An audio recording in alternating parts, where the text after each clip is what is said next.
Hello and welcome to another episode of the Duct Tape Marketing Podcast. This is John Jantsch. My guest today is Mike Evans. He's the founder of GrubHub, and he founded it in his spare bedroom and grew it to a multi-billion-dollar online food delivery colossus. That is a household name, probably became even more so the last couple of years. Since leaving GrubHub, he founded Fixer.com, an on-demand handyperson service focused on social impact. He lives in Chicago with his wife, daughter, dog, and I bet you it's more than one bike if I had to guess. That's true. But anyway, I mean, Mike, welcome to the show. you can never have enough bikes. That's not true. You can have enough. I just haven't hit that theoretical. Thanks for having me. I should have wanted to mention also that we're going to talk about his new book, Hangry, a startup journey. So for people who don't certainly know, I mean, again, GrubHub household name. People don't know your story though. Maybe just give us kind of the high level startup to, IPO to now what you're doing. Yeah. So it started because I wanted a pizza, and I could kind of just stop there. I literally just wanted a pizza, and I was a software developer. And so I wrote a version 1 of a neighborhood delivery guide, showed me all the restaurants delivered to me. That hobby turned into a business. That business grew. I obviously spent a lot of time and energy on it, about 13 years, and grew it all the way through the IPO. After which I literally quit and literally rode off into the sunset. I rode my bicycle from Virginia to Oregon. And so, that's the story that's detailed in the book. It's sort of a personal journey, a lot more than the business. There's some business elements to it, but it's really about the personal experience of starting something from nothing. It's really more of a memoir than, I suppose, a business guide. Yeah, it is. It is definitely. It's a business memoir, in fact. Yeah, so it's sort of a mashup of those two things. It's some like travel writing thrown in too. Totally. All right, so let's go back to I was going to go back to the early days, but now you made me go back even farther. When you did this, was it just kind of a lark, like, because I'm going to create this thing? No, I literally was hungry, and the Yellow Pages was a disaster. Certainly, and I talk about this a little bit in the book, that it's true for most entrepreneurs that there's a push and a pull to starting a business. And the push is like pushing you out of being able to work for other people. It's very hard for people to have that mindset. I'm kind of unemployable. I can't handle having a boss. And so I was like, well, I better be my own boss then. So there was a push. And then there was this thing that was a hobby that I was like increasingly aware had legs and it could run. And so I decided to sort of cast caution to the wind, quit my job, and go for it with starting this food delivery thing. So I'm envisioning, because you actually, both of your businesses really you're creating the supply and the demand in a lot of cases, right? You have to balance that, because without restaurants, you're kind of not going to have customers. Without customers, you're not going to have restaurants, right? So I'm envisioning you like going down the street in Chicago somewhere, knocking on restaurant doors and saying, I have an idea. You want to like be part of this? I did do that. I literally did that. But what you're talking about a little bit right now, so when you have these kind of businesses that have these two different sides of a network, they're called marketplaces, and they all suffer from this problem called call it the chicken and the egg problem. Like, if without any restaurants, it's not valuable to diners. Without any diners, it's not valuable to restaurants. My answer to this problem is to cheat. You have to figure out a way to cheat, to get an unfair advantage. And for me, what that was, I actually went and picked up the paper menus for restaurants and scanned them. And so when a customer came to the website, when a diner came to the website, they would see all of the menus for the city. And then the ones at the top of the list were the ones that they could order online from. So I literally had to walk the entire city of Chicago and the entire city of San Francisco and pick up every single menu. And so that was my way to cheat, is I sort of bypassed the chicken and the egg problem by creating value for one of the sides before I sold anyone. Yeah. So a lot of the restaurants were already seeing something in it for them before you really even got them to sign up, I guess. Yeah, it was true that when I started selling online ordering as like a package, the restaurants knew who the website was already. A lot of them, I had never talked to them. I had just put the menus online, and they loved that we sent them traffic. But then that made it certainly a softer like opening when I walked in the door. It wasn't super hard, although restaurants get sold a lot of stuff, and so I got kicked out of a lot of restaurants early on. Yeah, and it's a lot of people walking in the door at lunchtime trying to sell them stuff, right? Yeah, you don't to sell restaurants, you don't walk in at noon. You walk in at 2 p.m. after the lunch rush is over. And actually, and I literally have an anecdote about this in the book, I actually read like as a tip, like as a joke, you can walk in through the alleyway instead of the front door. And so I started doing that. I started actually walking down the alleyway behind the restaurants and walking in the back door, which got me, I won't say violently kicked out, but it was certainly a little bit more emphatically ejected out of a few restaurants. But that's just part of the rejection of doing sales. Yeah, yeah. So was there a moment, and probably this is in hindsight, where you thought, this is actually going to work? Yeah, so it was started as a delivery guide, and we tracked the orders that came into the restaurant through a phone system, which was great at the time. That phone system ended up being like sort of people really hated it later in the business life cycle, like politicians and attorney generals, everybody hated that phone system. But the restaurants liked it at first because it tracked how effective their advertising was. And I was kind of onto something. I had quit my job. I was making about half as much money as I did as a software developer, which wasn't great, but it was like, okay, this is all right. But when I switched from that to online ordering, the revenue in the business tripled with the same customer base. And I realized just how much friction there was in the ordering process. Like people say, why don't you just call on the phone? And actually it turns out there's a lot of reasons you don't want to call on the phone or an inaccurate, busy restaurant, right? Like phone calls are inaccurate. There's a lot of reasons. And so when that revenue tripled and suddenly I was like, oh, I can hire people to help me. Like this thing is going to work. That was a big moment. There were several, but that was probably the biggest one. So at what point did you say, we've got to go get money? So I ran the business for 4 years without taking investment, where it was just whatever we could grow based on the revenue we were generating. Now, it's a little bit misleading in the sense that the investment, I could write the software myself because I got a software engineering degree from MIT. So in some sense, that was the investment, right? Learning how to code myself was the investment. But in terms of actually taking outside like cash from a venture capitalist, it was 4 years in. It was in 2006. So I started in 2002, and in 2006 we took financing in.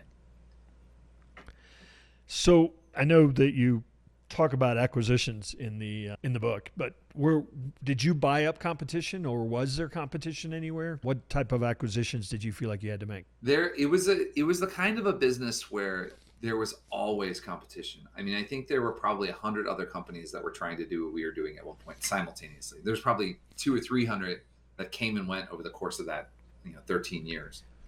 And, there were little ones, like there was a company called Order Up, and there was another company called Quick Order, and Quick Order did the online ordering for Domino's Pizza. And so they already had a pretty robust technology. And then all the way up through Living Social and Groupon started competing with us. And then ultimately Uber launched their own delivery thing, Uber Eats. And so there was always competition. And so the thing that really we focused on when all of these sort of competitors came up was, how do we just make the best possible product for the customer? And that way we don't have to outcompete them by spending. It's not just marketing dollars spent unintelligently. It was about repeat purchase rates and referrals and retention of the customers that we had spent so much money to acquire. And so that was a big part of the secret of success and why we outgrew everyone and were the first one to IPO. You do talk in the book about the amount of hours. I'm thinking the walking all of Chicago, walking all of San Francisco. You put in a lot of hours. Like a lot of entrepreneurs, startups, some of who don't achieve anywhere near the level of success you did. What toll did that take on your personal life? Yeah, it was challenging. I didn't have kids at the time, so certainly I didn't have that like competing for my time. But in terms of my marriage and my friendships and things like that, yeah, it took a really bad toll. It's hard to spend that much time on a business and then develop healthy relationships. I prioritized my marriage, and so that did fine. But I ended up hiring a lot of my friends, and so I ended up not having really a lot of relationships outside of work, which I think is actually a pretty typical story for most people who start businesses that sort of take off. You want to share in the upside, share the wealth, right? And so you want to include your friends. But what that ends up doing is it ends up for very rich work relationships, but actually a sort of a paucity of personal relationships. Right. Yeah. Plus, I'm sure you had many times when even when you weren't working, you couldn't stop working because you're always thinking of what's next, right? Yeah. There's different types of you can't stop working. There's the website went down and no one can order. Or the worst one, I was on a camping trip, and this story is actually not in the book. This anecdote didn't make the cut, but I was on a camping trip, and after an order, the orders in the early days got faxed to the restaurant. So then we get a fax. And then our phone confirmation system would call and say, type in the 4-digit number on the bottom of the page to confirm that you got the fax went all the way through. That system got like bugged out one day, and it just started like spam calling the restaurants like 10 times a minute. So, oh man. And so for like 36 hours, because I was on a camping trip. And so talk about like not being able to take him up. I came back and like half of my restaurants were like, we're done. We can't. I'm like, what? I left for one day. Like, what happened? And so it does, that kind of stuff does happen. And so there's I can't stop thinking about it because I'm thinking about the next thing. And then there's I can't stop working on it because literally when I go away, everything falls apart. Are you a fan, or have you watched the show The Bear?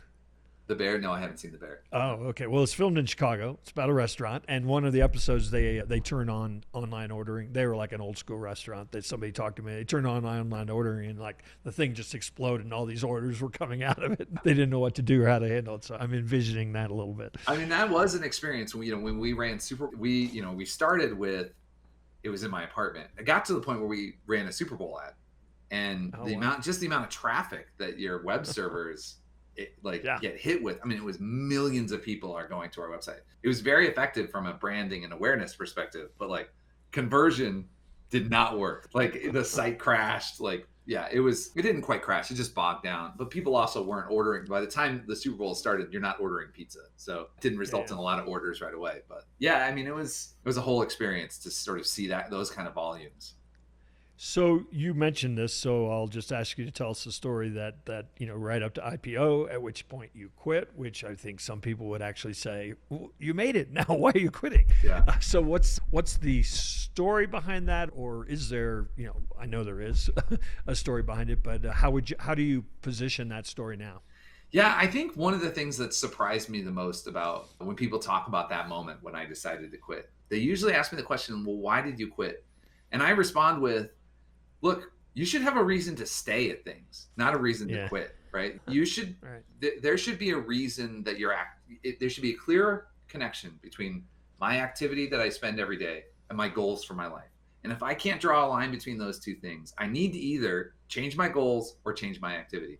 And that's just where I ended up after the IPO. Like there was nothing else I wanted to accomplish with that business. I wasn't in it for the vanity or for the, sort of the bells and whistles of running a public company. That wasn't super appealing to me.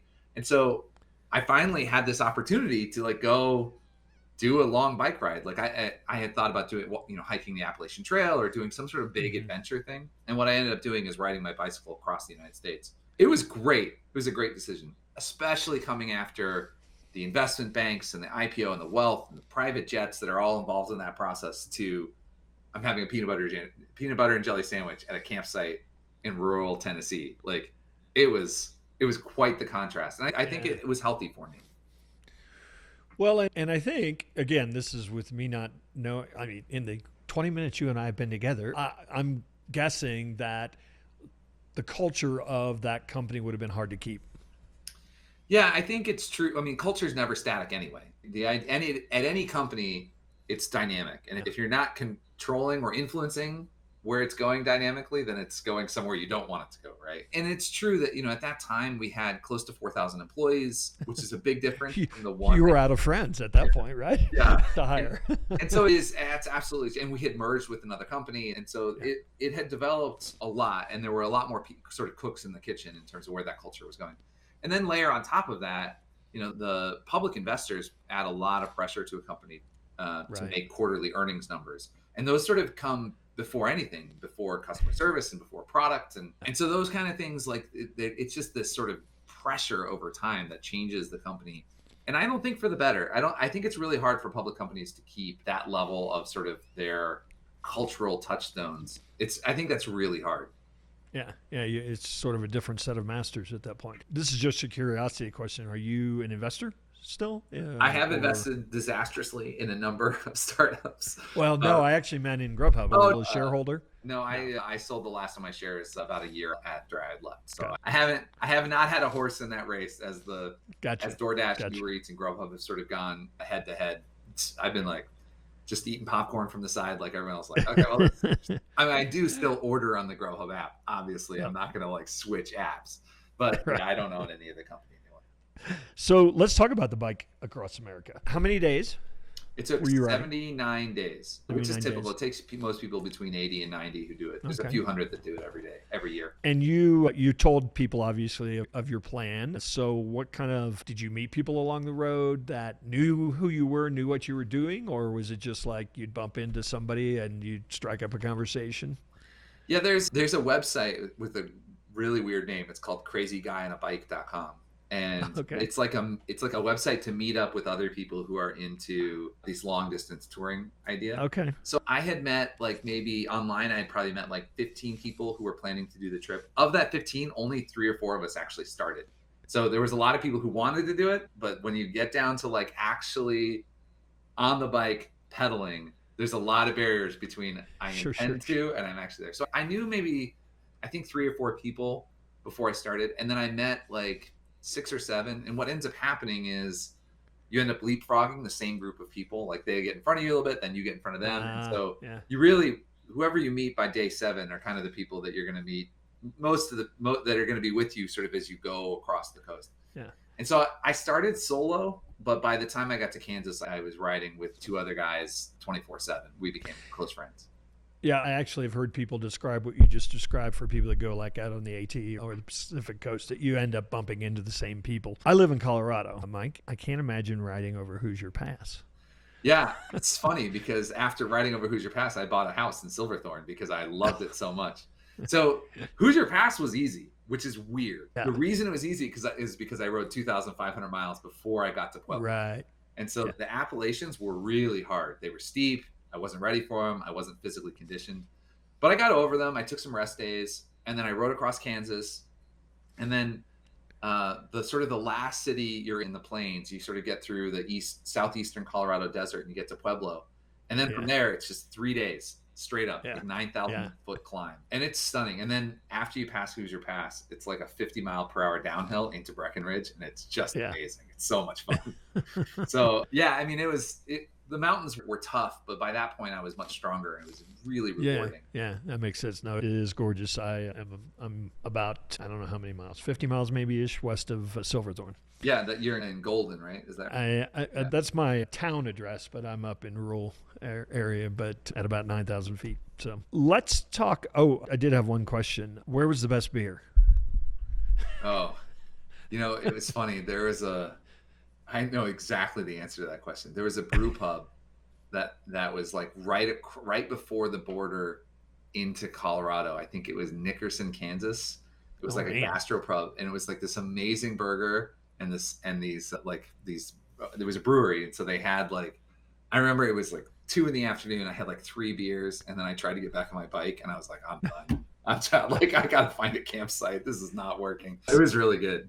So I've spent a lot of time in Kansas. I can't imagine that there is a gastropub in Nickerson, Kansas. Yeah, there was. It was right before we hit the Colorado sign, the pass on the border, and it was like in the middle of nowhere. But it was a really. Were you on 50? Don't know. It wouldn't have been an interstate because all the roads are quite. Yeah. So the next town was Sheridan Lake in Kiowa County. So a little bit south. Yeah, it was really far south. Yeah. All right, we better spend some time talking about Fixer, your latest adventure, I guess. So maybe I'm actually familiar with it because we have some clients that are in the remodeling space, but others may not know about it yet. So maybe give us a heads up on what Fixer.com is. So Fixer is an on-demand handyperson service, similar in some ways to GrubHub in that you can go on, you can see exactly when people are available, schedule it, and have them come to your home. The big difference is that instead of working with, in GrubHub was existing restaurants, with Fixer, we actually employ the workers full time. And so it's not just a contractor, sort of matching service. We actually take responsibility for the quality of the work, and we train people from scratch. And the whole idea behind it is we're trying to reboot an entry path into the trades in a gender inclusive and create a great consumer experience in the home, because we have a lot of control and a lot of influence over the actual experience in the home. It's in Denver, Chicago, Seattle, Phoenix, and Dallas.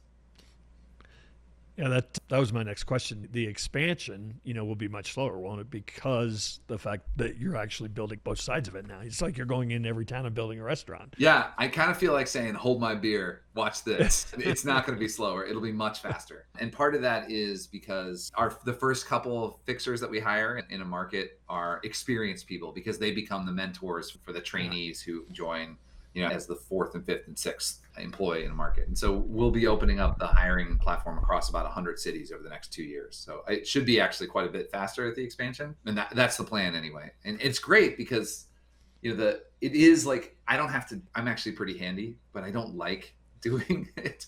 And so it's really nice to like have somebody be able to come in and do the work. And then it feels really good that I know it's a really good job. It's high paying. It's oriented towards training new people and bringing new people into the trades. And so it's a really satisfying experience in addition to it working. Yeah. It's really interesting because obviously, you're tapping into this. That's obviously an area that, you talk to remodeling contractors or anybody needing skilled labor and they can't find people right now.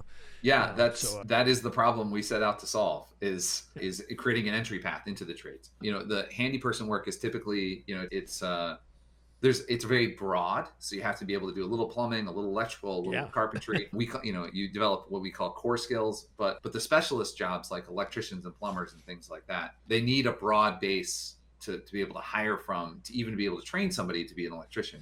They have to have a certain set of core skills before you can even start there.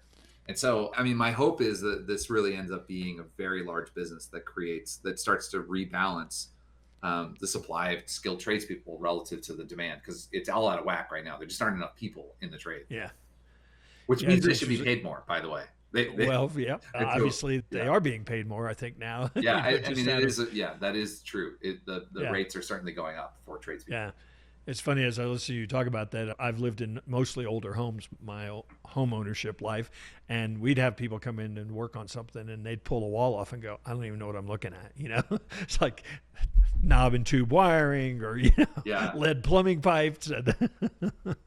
So you definitely need that breadth of experience, don't you? Yeah, we tend to do work in older homes as well. Most of the homes in Chicago are about 100 years old. Sure. So not like really old homes like they'd be in Boston, but because the city burned down at the turn of the previous century.